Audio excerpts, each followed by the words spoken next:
Ahora vamos a hablar de aniones presentes en el agua. Miren, el agua es una sustancia hasta ahora, entre comillas, considerada relativamente económica, es decir, barata, porque es abundante. Pero eso no necesariamente es así. El agua es un recurso que realmente el hombre ha usado de manera indiscriminada por sus últimas múltiples bondades.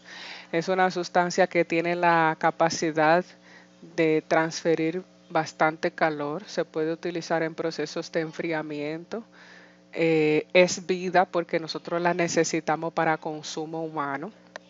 Además, es una sustancia que disuelve prácticamente muchas cosas. No todo es soluble en agua, pero sí una gran parte de las sustancias se disuelven en ella. Entonces, como el agua tiene esa característica de que disuelve muchísimas cosas, a su paso, dependiendo de con qué ella entre en contacto, va a disolver sustancias y por lo tanto tendrá aniones presentes. Entonces, esos aniones que estén presentes en el agua van a inferir en ella dos tipos de dureza. Dureza llamada dureza temporal y otro tipo de dureza llamada dureza permanente. La dureza temporal viene dada por aniones de carbonatos y bicarbonatos. Y la dureza permanente viene dada por cloruros y aniones de sulfato. Ambos, o sea, todos esos aniones me van a dar dureza combinados con cationes de calcio y de magnesio. Esos son los responsables de darle dureza al agua. La dureza temporal se puede eliminar por calentamiento, es decir, calentando el agua, esas sales de carbonato y bicarbonato son insolubles en agua a medida de que la temperatura está alta. Por esa razón es que antes, cuando nosotros calentábamos agua hasta temperatura de ebullición en nuestros hogares para consumo, al recipiente, a la olla donde usáramos esa agua, estuviéramos calentando esa agua, se le formaba una costra blanca. Esa costra blanca eran sales de carbonato de calcio o bicarbonato de calcio o carbonato de magnesio, carbonato de calcio o las mismas sales pero con cationes de magnesio, carbonato de calcio y bicarbonato de magnesio. Sin embargo, la dureza permanente no se puede eliminar por calentamiento. Esa dureza permanente se debe de eliminar utilizando equipos más sofisticados como ablandadores, ósmosis inversa, entre otros procedimientos, pero podemos usar procedimientos químicos también para removerlo, haciendo que precipiten estas sales. Entonces, ¿en qué consiste esta práctica? En que nosotros pudiéramos identificar los aniones presentes en el agua. Esos aniones, esos aniones presentes, de acuerdo a la tabla, son los siguientes.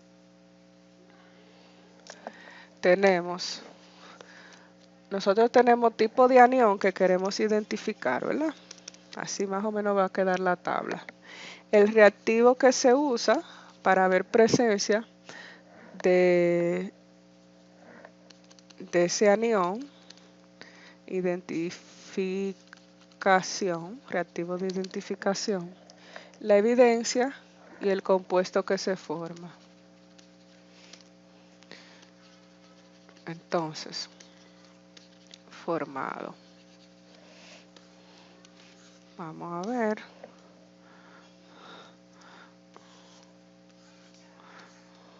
Vamos a ver.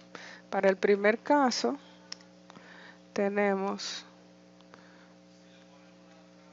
ponemos el anión que sería carbonato, carbonato o el anión de bicarbonato. Ese reactivo de identificación que se usa para identificar esos aniones es ácido clorhídrico.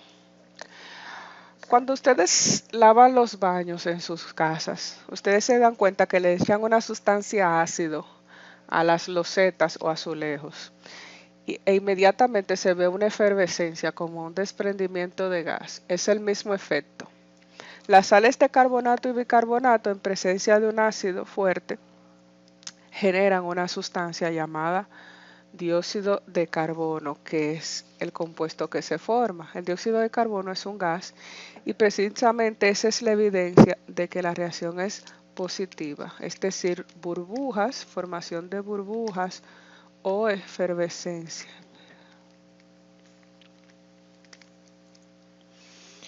Okay, vamos con el siguiente anión. El siguiente anión es anión de cloruro. Cuando nosotros queremos determinar cloruro, el reactivo que utilizamos es nitrato de plata. El nitrato de plata con el anión de cloruro me forma un compuesto llamado cloruro de plata, que es un precipitado de color blanco. Entonces, esa es la evidencia de lo que ocurre. Como se forma un precipitado de color blanco del nitrato de plata, ya yo sé que la reacción es positiva. En el caso de la identificación de aniones de sulfato, el reactivo que usamos es cloruro de bario. El cloruro de bario me forma un compuesto llamado sulfato de bario, que también es insoluble en agua, se ve como un precipitado. Por lo tanto, la evidencia es un precipitado de color blanco o turbidez. Turbidez.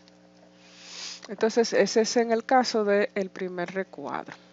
Ahora vamos a mostrar el siguiente cuadro, el siguiente recuadro. Fíjense que realmente se debe de comenzar al revés por el segundo cuadro. Entonces yo voy a ver tipos de aguas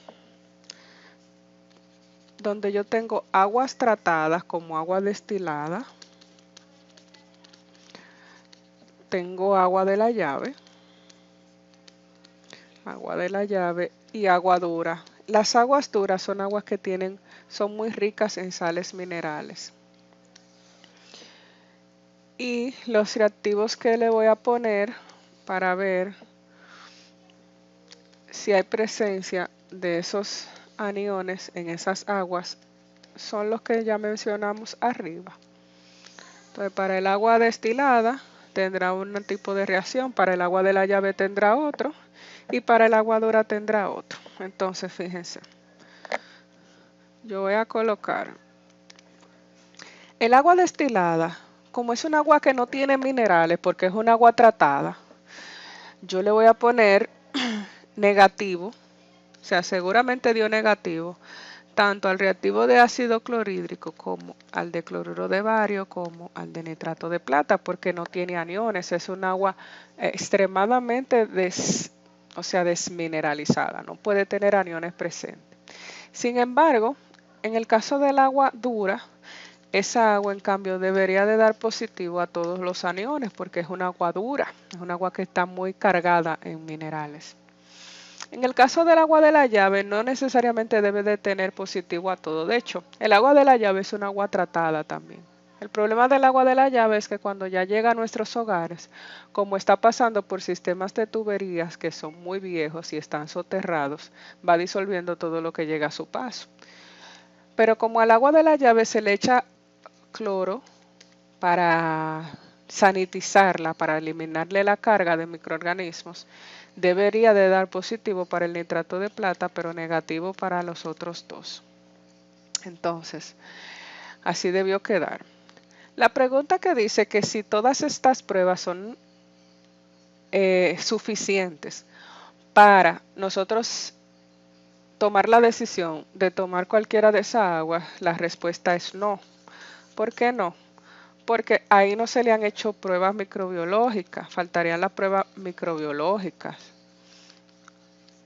Hay agentes patógenos que no se han detectado si están presentes en esa agua, porque esa agua, diga la destilada, que no tiene aniones o que el agua de la llave tiene solamente un porcentaje de aniones, no me dice a mí que está apta para consumo humano, porque el agua potable, que es aquella que es apta para el consumo humano, es aquella agua que cumple con todos los parámetros físico-químicos, pero también con los parámetros bacteriológicos, es decir, que no tiene mucha carga microbiológica.